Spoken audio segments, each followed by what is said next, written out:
देखो, माता और पिता के पीटने में क्या अंतर है? जो 70 से पहले पैदा हुए लोग हैं उन्हें पता होगा, अब तो बच्चा पिटता ही नहीं। हम तो काफी कूटे गए हैं।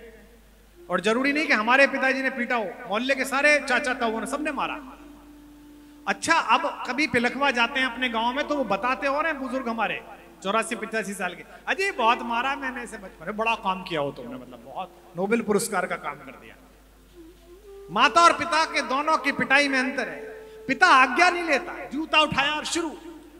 माँ जब गुस्सा होती है तो 15 मिनट तो चप्पल ढूंढती है, अरे लियो मेरी चप्पल, अरे ले। पीटना नहीं है, डराना है। ये माएं समझ नहीं है सारी। गुस्सा बहुत है, मन में बहुत नाराजगी है, लेकिन इसके चोट ना लग जाए। नालायक, नास जा तेरा, बताऊंगी तेरे पापा को, लियो चप्पल। चप्पल ढूंढती रहेगी।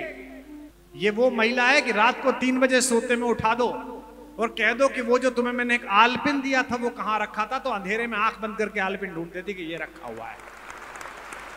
राम से पहले के हमारे सारे अवतार मानवीय धारणाओं से बाहर हैं। जैसे मत्स्यावतार मछली है, वराह अवतार शूकर है, कच्छपा अवतार कछुआ है, नरसिंह अवतार नर है और सिंह है। लेकिन राम पहले हैं, उनसे पहले परशुराम भी हैं, लेकिन वे परशु हाथ में लिए हुए हैं। उनके वश में क्रोध नहीं है। जगत के कल्याण के लिए क्रोध आ जाता है, लेकिन राम जी को क्रोध नहीं आता। राम को कोई क्रोधित दिखाए तो समझ लेना इसमें इसका कोई एजेंडा होगा। राम का क्रोध नहीं है। राम को पूरे जीवन में आधा आधा बार, 2 बार क्रोध आया।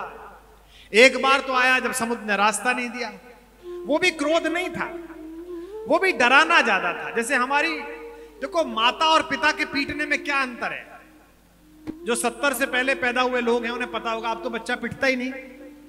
हम तो काफी कूटे गए हैं। और जरूरी नहीं कि हमारे पिताजी ने पीटा हो, मोहल्ले के सारे चाचा ताऊ ने सबने मारा। अच्छा, अब कभी पिलखवा जाते हैं अपने गांव में तो वो बताते हो रहे हैं बुजुर्ग हमारे 84-85 साल के, अजय बहुत मारा मैंने इसे बचपन में, बड़ा काम किया हो तुमने, मतलब बहुत नोबेल पुरस्कार का काम कर दिया। माता और पिता के दोनों की पिटाई में अंतर है। पिता आज्ञा नहीं लेता, जूता उठाया और शुरू। माँ जब गुस्सा होती है तो 15 मिनट तो चप्पल ढूंढती है, अरे लियो मेरी चप्पल, अरे ले। पीटना नहीं है, डराना है। ये माएं समझ नहीं है सारी। गुस्सा बहुत है, मन में बहुत नाराजगी है, लेकिन इसके चोट ना लग जाए। नालायक, नास जा तेरा, बताऊंगी तेरे पापा को, लियो चप्पल। चप्पल ढूंढती रहेगी। ये वो महिला है कि रात को 3 बजे सोते में उठा दो और कह दो कि वो जो तुम्हें मैंने एक आलपिन दिया था वो कहां रखा था, तो अंधेरे में आंख बंद करके आलपिन ढूंढती थी कि ये रखा हुआ है।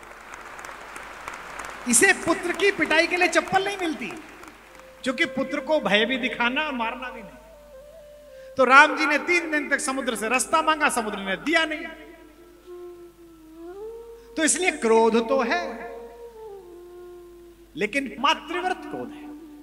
विनय न मानत जलद जड़ गए 3 दिन बीत, बोले राम सकोप तब भय बिन होए न प्रीत। अब ये कहने के बाद 15 मिनट लगा दिया उन्होंने धनुष बाण मंगाने में। करना होता तो 2 मिनट में कर देते।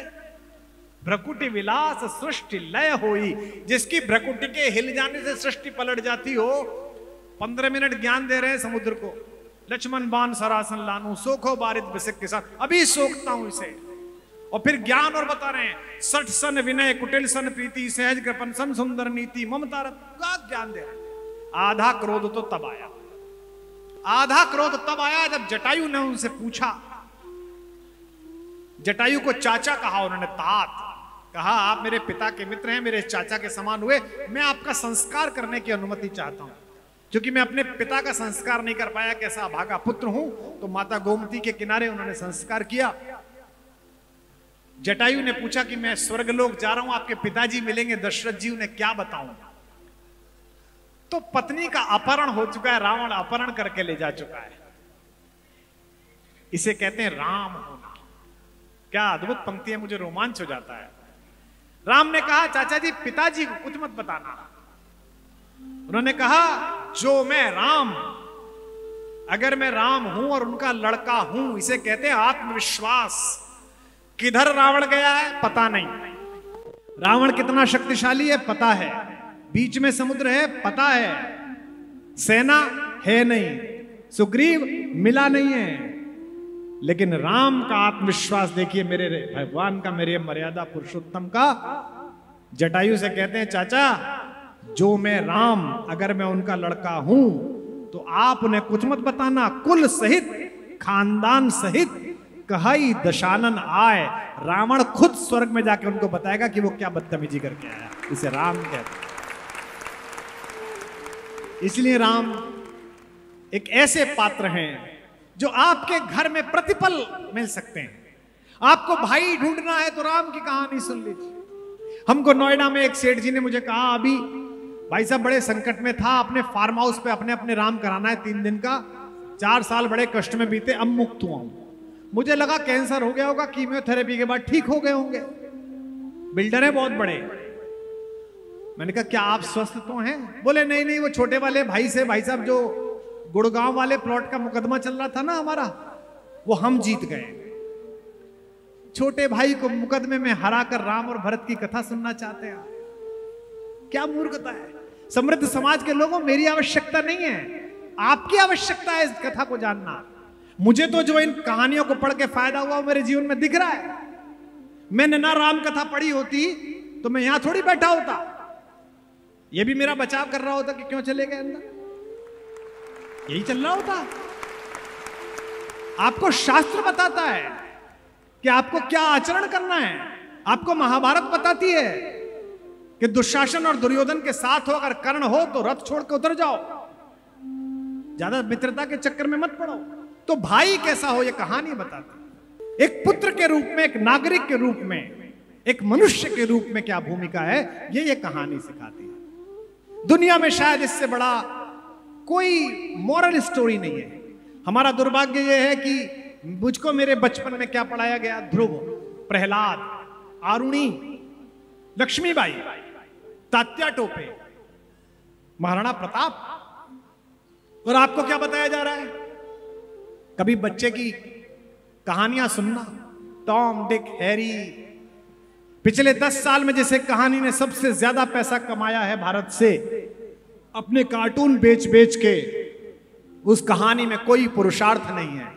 हैरी पॉटर, उसका चमत्कार इतना है कि बस वो इसे एक चमत्कारी झाड़ू मिल गई है, उसको वो नीचे लगा के उड़ता है, उससे क्या चमत्कार होता है? राम पुरुषार्थ की कहानी है। राम निकले हैं तो उनको कोई किसी प्रकार की सिद्धि नहीं मिली है, राम ने अपने स्वत्व से अर्जित किया। जैसे जब शेर जंगल में निकलता है तो उसके राज्याभिषेक नहीं होता, उसकी ओथ सेरेमनी नहीं होती कि इतने बजे शपथ ग्रहण होगा।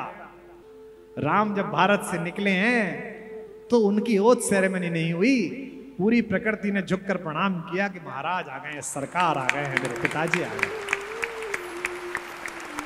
नाभिषेको न संस्कार सिंहस्य क्रियते वनः विक्रमोर्जित सत्वस्य स्वयमेव मृगेंद्रता। इसलिए सृष्टि का रचयिता जब अभिनय करने के लिए आया तो हम के आपके जैसा हो गया। रोया भी है, खेला भी है, चोट भी लगी है। ये चौमासा चल रहा है, पानी बरस रहा हो, लाइट चली जाए और पत्नी कहीं गई हुई हो, तो कितना भी व्यापार कौशल वाला पुरुष हो, उसके दिमाग में यह लगने लगता है कि वो आ क्यों नहीं गई। मेरे पिताजी 87 वर्ष के हो गए, 87 साल। उनकी विवाह को हो गए हैं 58 साल। 19 साल की आयु में उनकी शादी हुई। वो 1 घंटे में माताजी पिताजी 60 मिनट होते हैं, वो लगभग 120 बार लड़ते हैं दोनों। और अगर 15 मिनट के लिए मेरी माताजी चली जाएं तो वो 30 बार पूछते हैं तेरी मां नहीं आई। अभी एक दिन मेरी माताजी कहीं चली गई, मुझसे कह रहे थे, मैं कुछ पढ़ रहा था, मुझसे 10 मिनट में 10वीं बार पूछा, अरे तेरी मां नहीं आई। मैंने कहा जी तब तक मुझसे लड़ लो। ये जो दाम्पत्य का सुख है, इसको निभाने वाले मेरे राम से जब मेरी माता विलग हुई तो वो ऐसे ही रोए, ऐसे ही परेशान हुए जैसे एक पुरुष परेशान होता है। पशु पक्षी से पूछने लगे, हे खगमृग, हे मधुकर श्रेणी, तुम देखी सीता मृग नैनी।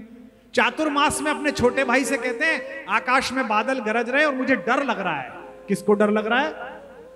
तीनों लोकों के स्वामी को, जिसने जगत बनाया है, घन घमंड नभ गर्जत घोरा, प्रिया विहीन मन डरपत मोरा।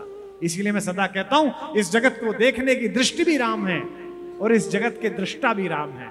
इस समस्त सृष्टि के रचयिता सृष्टा भी राम है और इस जगत की एक सृष्टि मनुष्य के रूप में वे भी राम है। एक सफेद रंग की कब्रगाह है जहां दो लोग लेटे हुए हैं, एक बादशाह एक उसकी बेगम। सुंदर बिल्डिंग है, अच्छे लोगों ने बनाई है। मैं उन कारीगरों को प्रणाम करता हूं जिनके कौशल का नमूना है वो। कहते हैं ये प्रेम का प्रतीक है। अजीब बात है, मुझे तो यह संयोग नहीं मिला कि मैं देश की नीति का निर्धारण करूं।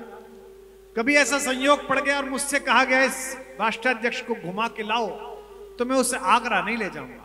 इससे बेहतर तो मैं उसे बिहार ले जाऊंगा, जहां एक गरीब आदमी, एक मांझी, उसने अपनी गर्भवती पत्नी को एक पहाड़ से फिसल कर गिरते हुए देखा तो एक हथौड़ा और एक छेनी उठाई और पहाड़ का कलेजा चीर कर रास्ता बना दिया। वो पहाड़ दशरथ मांझी का जड़ा बड़ा प्रेम का प्रतीक। इससे बड़ा प्रेम का प्रतीक अगर किसी विदेशी को घुमाना हो तो हेलीकॉप्टर में बिठाकर राम सेतु के पत्थरों का दर्शन करा देना जिस पर एक प्रेमी चढ़कर गया। राम मानस भी हैं और गीता भी है, राम मानस भी है और गीता भी है। राम है राम भी, राम सीता भी है, राम है राम भी, राम सीता भी है। राम गृहस्थ है, राम है संत भी। राम गाइए। गृहस्थ है, राम है संत भी। 14 साल बाद जब भगवान लौटे तो उनका स्वागत पूरी प्रकृति ने किया और जब उनकी शोभा यात्रा अयोध्या की गलियों में जा रही थी तो असम की राम कथा में एक उल्लेख आता है असमीज भाषा में। उन्होंने भरत जी को बुलाकर कहा कि क्या मेरे आगमन से अयोध्या के बच्चे प्रसन्न नहीं है क्या, अयोध्या के नागरिक प्रसन्न नहीं है क्या? तो भरत रोने लगे। भरत ने कहा एक एक दिन प्रतीक्षा में बीता है, आप ऐसा क्यों सोचते हैं, आपने ये सोचा भी कैसे? तो भगवान ने कहा कि जो हमारी मां के समकक्ष महिलाएं थी वे छज्जों पर खड़े होकर आशीर्वाद दे रही हैं, जो हमारे पिताओं के समकक्ष पुरुष थे उनकी आंखों में आशीर्वाद के आंसू हैं, जो मेरे और तुम्हारे साथ बच्चे बड़े हुए थे वे अब माता पिता बन गए हैं, वे भुजा फैलाकर गले मिलना चाह रहे हैं लेकिन बच्चे दिखाई नहीं दे रहे। क्या अपने ताऊ राम के आगमन पर अयोध्या के बच्चे प्रसन्न नहीं है? जो उत्तर भरत जी ने दिया वो आपकी आंखों से आंसू ले आएगा। रोते हुए भरत जी ने कहा जब से आप जंगल गए और आपने वनवास में गृहस्थ होते हुए ब्रह्मचर्य का पालन किया, पूरी अयोध्या ने ब्रह्मचर्य का पालन किया है, 14 वर्ष से अयोध्या में बच्चे पैदा ही नहीं हुए। इसे कहते हैं राजा के अनुकूल हो जाना। अगर राजा प्रजा का इतना हित चिंता करता हो जितना राम जी हैं तो प्रजा उसका आग्रह मानने लगती है कि राम गृहस्थ हैं, राम है संत भी। राम गृहस्थ है, राम है संत भी। राम आरंभ भी, राम ही अंत भी। राम आरंभ भी, राम ही अंत भी। राम आरंभ भी, राम ही अंत। बोलो राघवेंद्र सरकार की।